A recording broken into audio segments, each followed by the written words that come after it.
it's your certified life coach, Jay Noetic. And before I get started on helping you break through your past, please remember this is a brand new channel, so that means I need your support.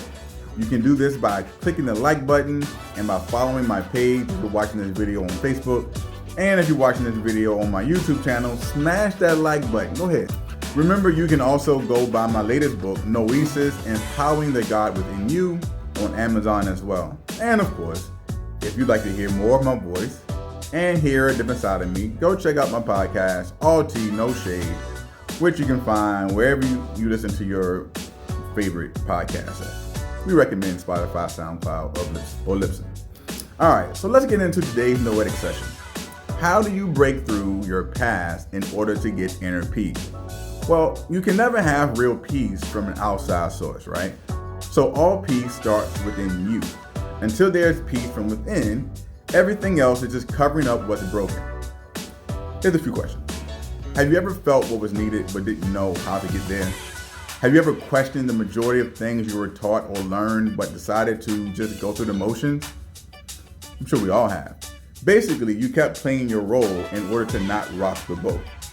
Many of us have been actors portraying characters that we want the world to see, not seeing our real self. Maybe you want to be anyone but you sometimes. Have you ever felt that way? I mean, I know I have a long time ago.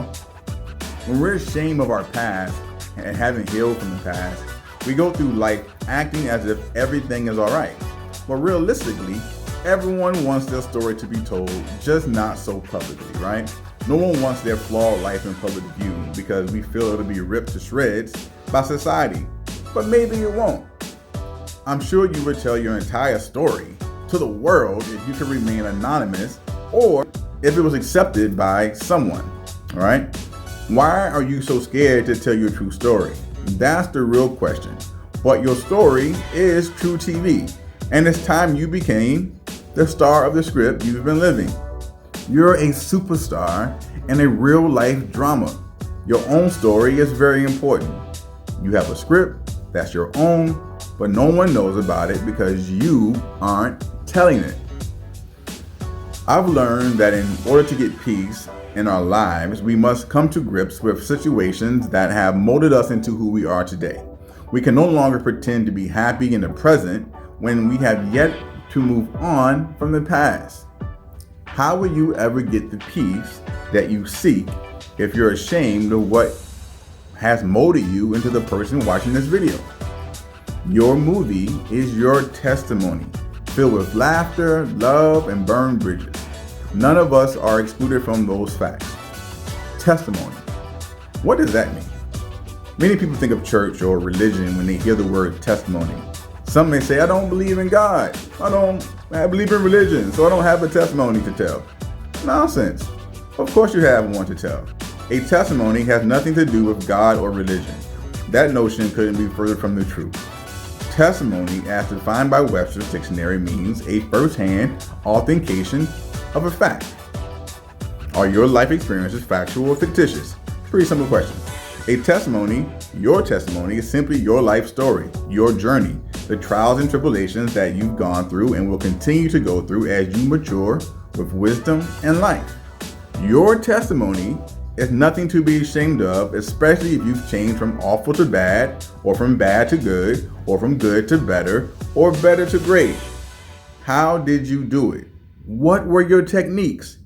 Share it to the people struggling with similar situations. The things that you've managed to get through in your life will often help some other person. Maybe a friend, maybe a foe. The good news is that during the process of helping someone else, you will also be helping yourself as well. We all have unhealed wounds that we never truly deal with until we're forced to.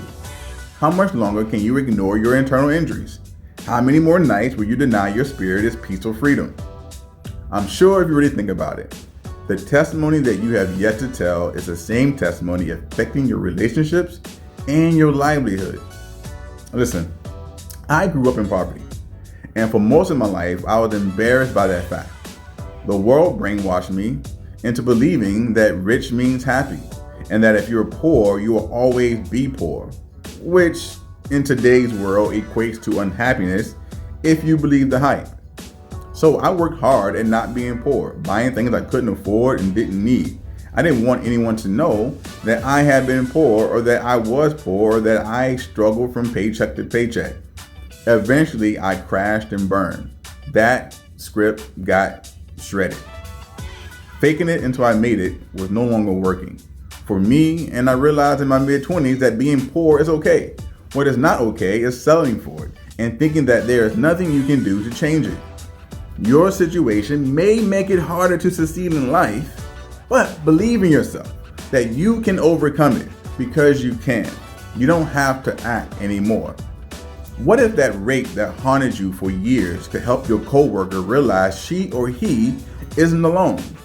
What about the abandonment issues that you overcame? How about this?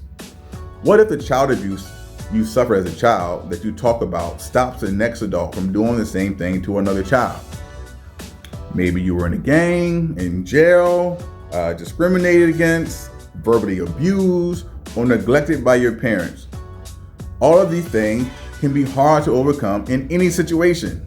But just think about the power you have within yourself if you do, or better yet, did overcome them. The way that you overcome them is to begin to openly talk about it to anyone, to a life coach, whatever. You've climbed that hill and now you stand at the top, and that's a story that must be told. That's a testimony that needs to be heard. That's the medicine that begins to heal open wounds. It's time for you to close your wounds. It's time to stop putting band-aids on completely broken pieces, right? If you seek peace on earth, don't be ashamed of your past. Be strongly rooted in it, because if you understand your past and break free from it, your future will be that much brighter. Well, how do you break free from it? You tell it to anyone who has an open ear or similar struggle so that it does not eat you up inside. Tell it to God if you don't have a friend, or even a stranger for that matter. There's power in talking.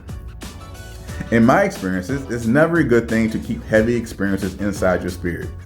Being ashamed typically leads to more secrets being built and kept within. Let's lessen your stress by releasing the pain in your life. I understand that you don't want everyone knowing your business, and rightfully so. I'm not suggesting you tell everyone your daily activities like many do on social media anyway. It's ironic because most of us are already doing this every day. But most people are simply just telling and showing the wrong activities. But anyway, I digress. What I'm suggesting is that when the opportunity presents itself in the right situation, you tell it like it is amongst close friends, your church family, your immediate family, or maybe even a selected stranger if that's all you have. Why should you wear shackles of past pain? Why should you carry past luggage? If you aren't telling your testimony, you might as well be living in it. If you aren't proud of where you have come from, then you can only be partially happy in where you're going. The peace that you're seeking will only be found when you let go of the energy covering it up, right?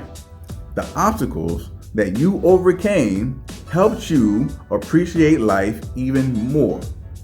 The troublesome situations you were placed in have made you stronger and have equipped you to be the baddest motherfucker on the topic.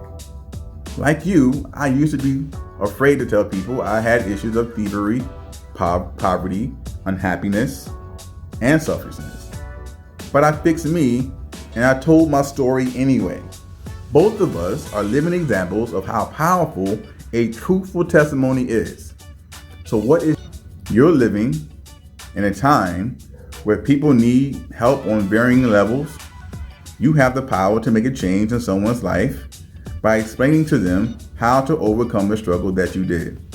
Keep it 100% real, and you will be better off than the ones who choose to live in fear of their own truth. If you would truly like to be fulfilled in life, you must start helping people who are hurting or were hurting just as you are or was. You have the power to turn tears of hurt into tears of joy. You have the gift to turn frowns of sadness into smiles of happiness. Your original and authentic self will not awaken until you stop resisting the facts about your life. I know that you want peace, and maybe starting tomorrow, you'll no longer wait to tell your testimony. You're overdue for a breakthrough, but you gotta go tell your story too.